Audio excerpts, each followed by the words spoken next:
choking options from side control that I want us to go through. These kind of combine really well if you can't get that baby arm, which is what we were working last week. So if Jay goes onto his side, okay, so I'm going to assume best case scenario, I've got this knee underneath this arm. Might not always be underneath the shoulder, but I can't have this elbow attached to his chest. If we're in this position where his elbow is attached to his chest and I'm in side control, this choke is going to be much harder. It's not impossible, but it's harder. Okay, so we just start in this position where we've landed. I've got a good shoulder adjust this, and my knee is behind the back of the arm. Okay, usually starting off in the shoulder adjust this just to control that initial kind of explosion. So it starts bridging, trying to bridge out, stuff like that. Yeah, if I can't control which way he's looking, using that shoulder adjust this, he can look over towards me, and he can now get a really good bridge by bridging away me. Okay, so that's one of the reasons we're gonna kind of have that shoulder adjust to start off with. Okay, a couple of different ways of getting into the choking position. What we can do, and again, really depends on how long your arms are, or how big the other person's head is. Okay, I'm gonna just stick my thumb on the inside, get a grip, I'm gonna roll across, okay, and then I'm gonna bring my elbow down towards the opposite side. I'll switch the position so you can see what's happening, but it's quite similar to what we were doing with the elbow last week, where we drop that elbow nice and low, okay? So, from here, in, 1, 2, in, I'm pulling so that the tension on the neck is getting that carotid artery, and then the elbow dropping, so it's like a V shape, is going to help it the other, and that's our first attempt. Now, it can be quite a hard one to get, but it's a good one to get people kind of pushing or exposing their arms, or taking that elbow away from the chest, which gives us options on the other side. So just have a go at that. You can add this into a pass as well.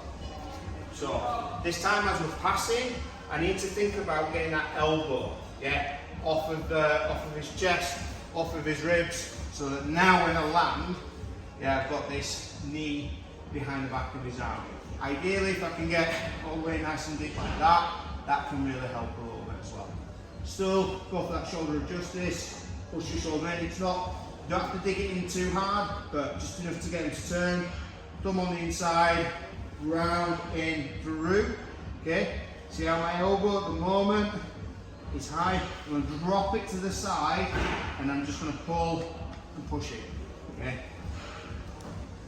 Quite a low percentage choke, but it'll give us some options in a second. We'll look at how we can time it up as well. Make sense? Here we go. 3, 1, 2, 3. Get this position, and this bit will make more sense in a second.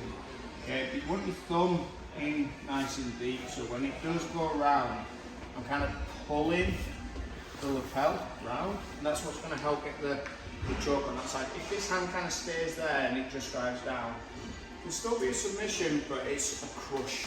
It's not a choke. Yeah, so it's crushing the windpipe. In theory, you could put someone to sleep doing that, but that's stopping oxygen from being taken in, not oxygen blood to the brain. Okay. The quicker way of putting someone to sleep is stopping blood flow into the brain, not stopping air going into the mouth. Does that make sense? And down the throat. Mm-hmm. So this is where like you kind of learn where you put your hand. So obviously from here, shoulder adjust this. James sort of talking like this, scraping it so it goes all the way around, makes it even meaner. I'm just gonna pull in nice and tight. Now from here, what I like to do is this far side arm is going to go underneath and shoot under, okay? So that now I get a good grip, okay? So if Jay starts looking towards me, I'm just going to take my towards my knee. That's it.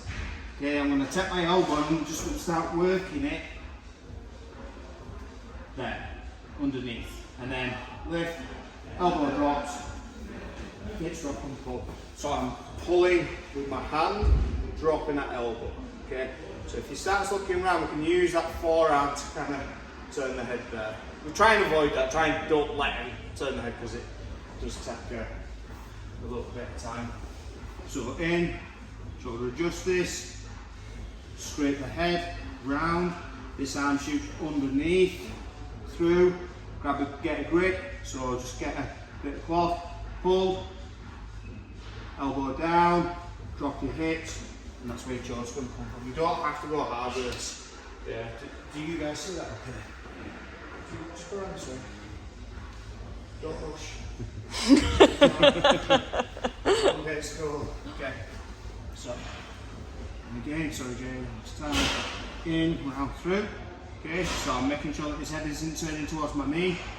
Hand goes underneath, through, pull. Yeah, you get that first job. Right, here we go. 3, 1, 2, 3. Stop saying there, like, the sprawl's great, but like, it does help kind of distribute my weight over a great surface area. If we want to make this really horrible, we want to put all of our weight on the smaller surface area. So when we're looking at kind of control and things like that, I was kind of looking at where's my weight distributed. Okay, so if I'm like a table, I've got weight distributed over 4 points of contact, okay, and I'm not controlling anything at the moment, so there's no weight distributed on there. So this isn't a very good side control position. Okay, if I start taking away one of my table legs, I've now got a little bit of weight on top of Jason. I'm going to take a second table leg out, there's even more. So now there's more control. So it seems like an obvious thing, but like we forget about this when we're doing jiu-jitsu and stuff. Okay, so if I want to make this choke even worse, I want as much of my weight going into Jason's neck as possible. So one of the ways that I can do this, again using the same sort of entry, and just I was saying this to Andy and Danik, like, we don't have to go around the back of the neck, we can just come straight across and start looking for the same choke. Okay? So if you end up where the guy's head's pinned against the floor, all you need to do is just take that hand across the throat and you've got the same position. Okay? So, at the moment, my weight's distributed over Jason's chest, on my knee, and on my knee and foot on this side. So what I'm going to do is I'm going to do the same thing, and I'm only going to do this once, and now I'm going to turn all my weight onto my forearm. So instead of these points of contact, I'm going to go here. So all my weight is now over my arm. Okay, and this is how we make this much worse. So it's not just me pulling, it's my weight on top.